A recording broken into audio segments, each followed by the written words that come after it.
साथियों, last video में हमने पेज नंबर 32 के उदाहरण नंबर 7 तक कंप्लीट कर लिया था। अब उदाहरण नंबर 7 से हमें आगे बढ़ना है। तो ये आपका एग्जाम्पल नंबर 7 था जिसे हमने कंप्लीट कर लिया था। इसके आगे आपका एग्जाम्पल नंबर 8 है जिसे आज हम कंप्लीट करेंगे। एक कक्षा में विद्यार्थी खेल रहे हैं। बहुत ही आईएमपी पेरा है, बड़े ही ध्यान से समझिए। एक कक्षा में विद्यार्थी खेल रहे हैं। पहाड़ पर आग लगी है, भागो भागो भागो। एक खेल होता है जिसमें एक बच्चा बोलता है कि जंगल में आग लगी, सामान्य भाषा में जंगल में आग लगी, भागे भागो बच्चों भागो। इस प्रकार का एक खेल होता है। जब भी शिक्षक कोई संख्या बोलते हैं तो विद्यार्थियों को स्वयं को उस संख्या के समूहों में व्यवस्थित करना होता है। जो कोई भी घोषणा किए गए समूह के आकार का भाग नहीं बनता वह खेल से बाहर हो जाता है। अब रूबी आराम करना चाहती थी, इसलिए कक्षा में एक तरफ बैठकर उनका खेल देख रही थी। अन्य 33 विद्यार्थी कक्षा में इस खेल को खेल रहे थे। बच्चों की संख्या कितनी थी? 33 यानी कि 33 बच्चे इस खेल में सम्मिलित थे। अब शिक्षक ने यहाँ पर बोला 5। कितना बोला? शिक्षक ने 5 बोला। जैसे ही विद्यार्थी समूहों में व्यवस्थित हो गए तो रूबी ने लिखा 6 गुणित 5 धन 3। इस प्रकार से उसने लिखा, यानी कि शिक्षक ने 5 बोला तो 33 बच्चों में से जो बच्चे थे 5-5 के समूहों में, 5 बच्चे यहाँ पर, 5 बच्चे यहाँ पर, 5 बच्चे यहाँ पर, 5 बच्चे यहाँ पर, 5 बच्चे यहाँ पर व्यवस्थित हो गए। अब ये 3 बच्चे समूह नहीं बना पाए, इसलिए ये बाहर हो जाते हैं। तो उसने इस प्रकार से लिखा, कितने समूह बने? 5-5 के 6 समूह बने। तो 6 गुणित 5 धन 3। इस प्रकार से रूबी ने लिख दिया। व्यंजक, गणितीय व्यंजक के रूप में लिखा कि 5-5 के 6 समूह बने और 3 बच्चे बाहर हैं, प्लस 3। तो इसका योग कितना हो गया? इसका टोटल योग है 33 बच्चे थे। तो अब ये 3 बच्चे आपके बाहर हो जाते हैं इससे। तो व्यंजक के रूप में इस प्रकार से लिख सकते हैं हम इसे। सोचिए और चर्चा कीजिए कि उसने यह क्यों लिखा। पदों के योग के रूप में लिखा गया व्यंजक। तो 6 गुणित 5 धन 3। 5-5 लोगों के 6 समूह बने तो 6 पंजे तो ये होता है 30 और 3 बच्चे क्या हो गए? बाहर हो जाएंगे इससे, क्योंकि इनका ग्रुप नहीं बना है। तो इन दोनों को अगर योग करें तो टोटल बच्चे आपके 33 हो जाते हैं। चलिए आगे देखते हैं। नीचे दी गई प्रत्येक स्थिति के लिए व्यंजक लिखिए, उनके पदों को पहचानिए। अब यहाँ पर आपको जो यहाँ पर लाइन सेंटेंस लिखा इसके अनुसार व्यंजक लिखना है। यदि शिक्षक ने 4 बोला होता तो क्या लिखते? 4 बोला होता तो क्या लिखते? तो यहाँ पर बच्चों की संख्या कितनी है? बच्चों की संख्या है 33। तो 4 गुणित 8, 4 गुणित 8 मतलब 4 बच्चों के 8 समूह बनते। 8 चुको तो 32 और एक बच्चा हो जाता बाहर। तो इस प्रकार से हम इसे लिख सकते हैं 4 गुणित 8 धन 1।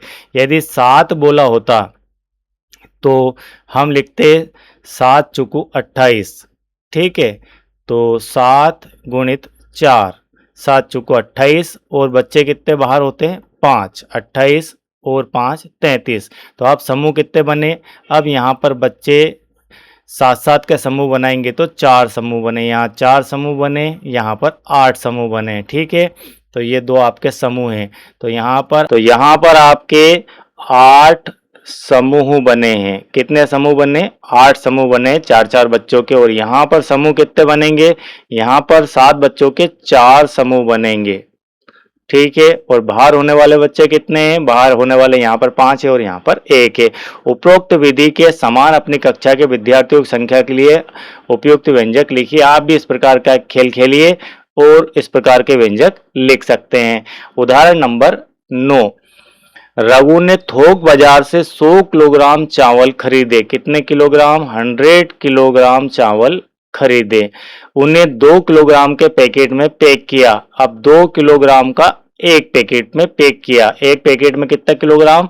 एक पैकेट में 2 किलोग्राम चावल उसने रखे। उसके पास पहले से ही 2 किलोग्राम के 4 पैकेट थे। तो 2 किलोग्राम के 4 पैकेट पहले से मौजूद थे। अब उसके पास 2 किलोग्राम चावल के कितने पैकेट है? उस संख्या के लिए व्यंजक लिखिए और पदों को पहचान कीजिए। उसके पास पहले से 4 पैकेट थे, कितने किलोग्राम के? 2 किलोग्राम चावल के। नए पैकेटों की संख्या हो जाएगी 100 भागित 2। तो उसके पास 4 पैकेट तो पहले से थे 2 किलोग्राम वाले, और नए पैकेट कितने बनेंगे? तो 100 किलोग्राम चावल को पैक करना है 2-2 किलोग्राम के पैकेट में, तो 100 डिवाइड बाई 2, 2 किलोग्राम के कुल मिलाकर 50 पैकेट कितने बन जाएंगे? 50 नए पैकेट बन जाएंगे। तो 50 तो नए पैकेट बन गए। तो हम इसको लिख सकते हैं इस प्रकार से, 4 तो पहले से पैकेट थे उसके पास ये वाले, और 50 भागित 2 यानी कि 50 पैकेट फिर बन जाएंगे। तो ये 4 धन 50 100 भागित 2, कुल मिलाकर ये हो जाता है 4 पैकेट तो पहले के और 50 पैकेट 2-2 किलोग्राम वाले नए बन जाएंगे। तो कुल मिलाकर 54 पैकेट उसके पास हो जाएंगे। ठीक है, क्लियर, समझ गए? चलिए आगे बढ़ते हैं। उदाहरण नंबर 10। कंदन को 1 रुपए, 5 रुपए के सिक्कों और ₹10, ₹20, ₹50, ₹100 के नोटों का उपयोग करके दुकानदार को 432 रुपए चुकाने हैं, यह कैसे हो सकता है? मान लीजिए 432 रुपए आपको पे करना है। कितने पे करना है? 432। इसमें आपके पास नोट है 1 रुपए का, 5 रुपए का, 10 रुपए का, 20 रुपए का, 50 रुपीस का और 100 रुपीस, इतने नोट आपके पास है।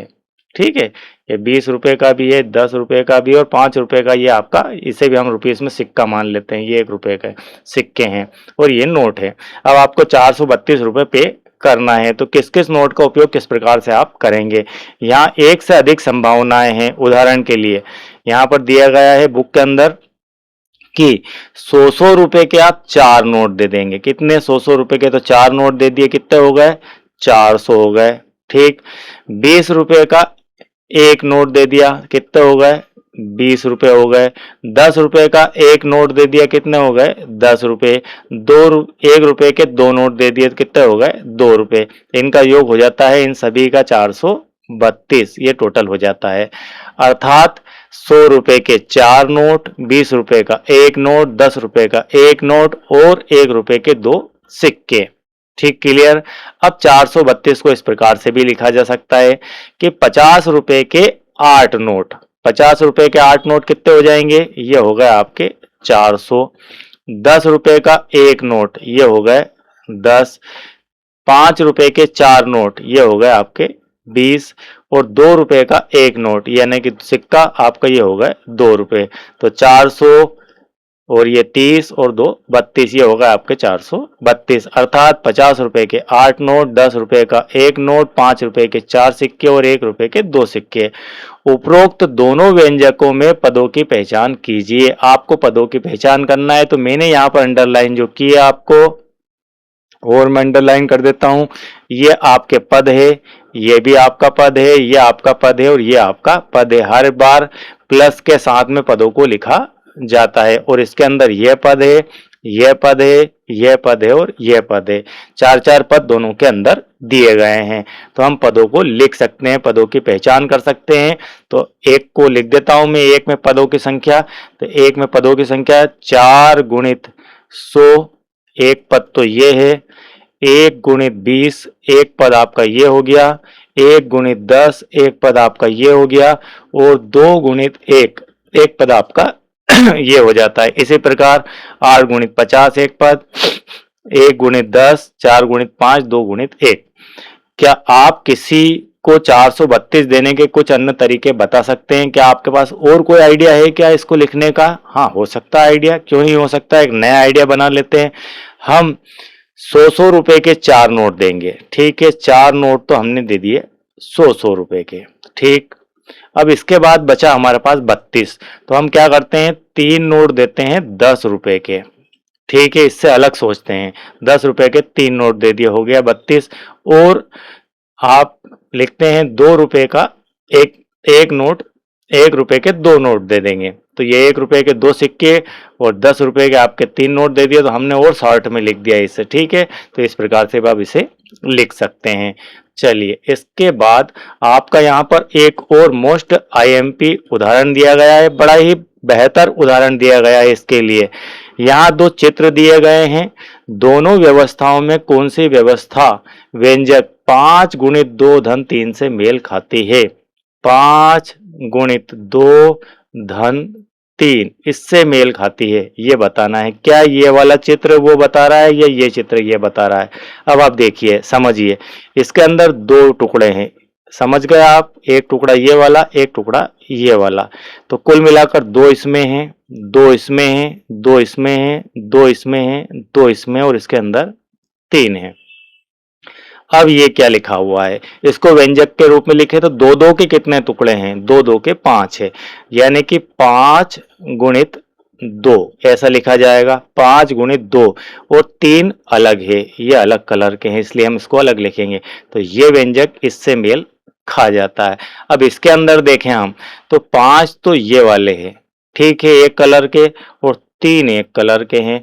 यहाँ 5 एक कलर के हैं, यहाँ पर 3 एक कलर के हैं, तो ये अलग तरीके से लिखा जाएगा। ठीक है, इसको लिखने का तरीका यहाँ पर दिया गया है।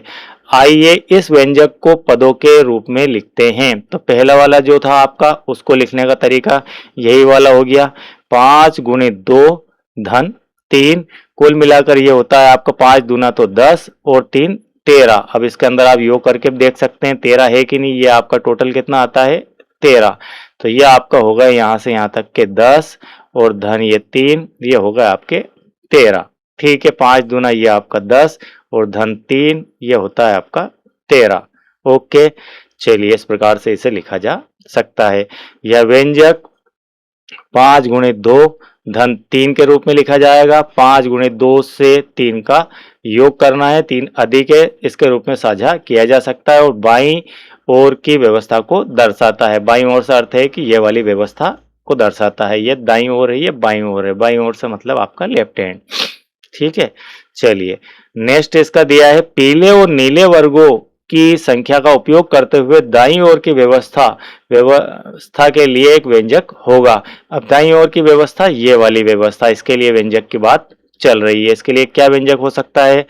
क्या आपको कोष्टकों का उपयोग याद है? इसके लिए हमें कोष्टक का उपयोग करने की आवश्यकता होगी। तो 2 गुणित 5 धन 3, क्या लिखा है इसको इन्होंने? 2 गुणित 5 धन 3। मैंने बताया था आपको कि एक रो ये आपकी 5 धन 3 की है, फिर एक रो 5 धन 3 की है, तो 5 धन 3 की ऐसी कितनी रो है? 5 धन 3 की ऐसी 2 रो है। तो हम लिखेंगे 5 धन 3, 5 अलग कलर है, 3 अलग कलर है, और इस प्रकार से 2 रो है, तो हम इसको लिख सकते हैं 2 गुणित 5 धन 3। ठीक है, अब ध्यान दीजिए कि इस व्यवस्था को इस प्रकार से भी दर्शाया जा सकता है। हम इसको अलग अलग भी लिख सकते हैं। क्या अलग अलग लिख सकते हैं? हम इसको ऐसा लिख सकते हैं कि ये हो गए आपके 5 धन 3, और ये भी आपके हो जाती है 5 धन 3। ये दोनों एक, ये 5 धन 3 है और ये आपके 5 धन 3 है, तो अलग अलग भी लिख सकते हैं 5 धन 3, 5 धन 3। ठीक है, या फिर इसको ऐसा भी लिख सकते हैं कि 5 गुणित 2 धन 3 गुणित 2, 5 गुणित 2। ठीक है, 5 गुणित 2 और 3 गुणित 2, ऐसे 5, ये 5 गुणित 2, ये एक साथ लिखा जा सकता है 5 गुणित 2, और ये 3 गुणित 2, इसको इस प्रकार से भी लिख सकते हैं। ठीक है, तो यहाँ पर जो लिखा है इसको हम इस प्रकार से लिख सकते हैं 2 गुणित 5 और 2 गुणित 3। इस प्रकार से भी इसको अलग अलग करके लिखा जा सकता है यदि आप इसका कोष्टक में गुणा करें तो। ठीक है, तो आई होप कि इतना मैटर यहाँ तक का आपको क्लियर समझ में आ गया होगा, और नेक्स्ट वीडियो के अंदर हम पता लगाएं कि क्वेश्चन आपको कंप्लीट करवाएंगे। तो यहाँ पर आपको 3 क्वेश्चन दिए गए हैं, तीनों क्वेश्चन को मैं एक साथ कंप्लीट करवाऊंगा। आई होप कि इतना पार्ट आपको बिल्कुल क्लियर समझ में आ गया होगा, और यदि आप चैनल के साथ नए हैं, मुझे पहली बार देख रहे हैं, सुन रहे हैं, और इसी प्रकार से मैथमेटिक्स को बेहतर तरीके से पढ़ना चाहते हैं, लाइन टू लाइन समझना चाहते हैं, और कक्षा 6 के मैथमेटिक्स को जानना चाहते हैं, तो प्ले लिस्ट की लिंक नीचे दी गई है, वहां से आप डिस्क्रिप्शन से उसको देख सकते हैं। और चैनल के साथ यदि आप नए हैं तो चैनल को सब्सक्राइब कीजिए। वीडियो बेहतर लगता है तो हमारे लिए आप एक लाइक जरूर कीजिए। Thank you very much.